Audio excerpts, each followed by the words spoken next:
の世界には人の運命を司る何らかの超越的な律、神の手が存在するのだろうか。少なくとも人は自らの意志さえ自由にはできない。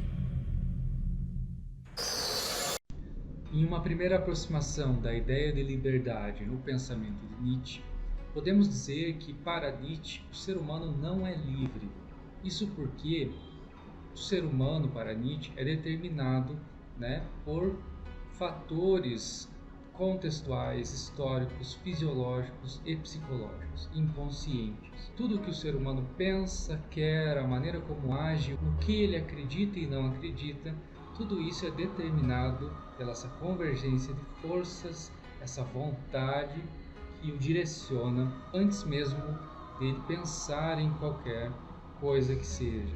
Dessa maneira, a própria ideia de livre-arbítrio e liberdade, a própria ideia de Deus, tudo isso é projeção do pensamento humano. É nesse sentido, os pensamentos, as ideias humanas são resultantes de uma certa condição da qual ele provém.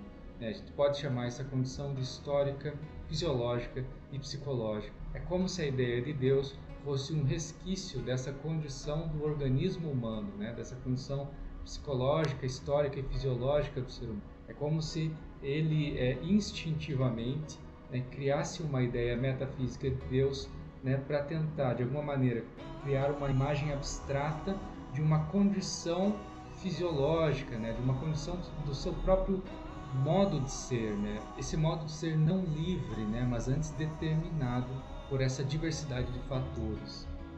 Nesse sentido, ao criar as religiões, as ideias religiosas, o ser humano está buscando refletir acerca da sua própria condição delimitada, da sua própria condição de ser, uma condição não livre.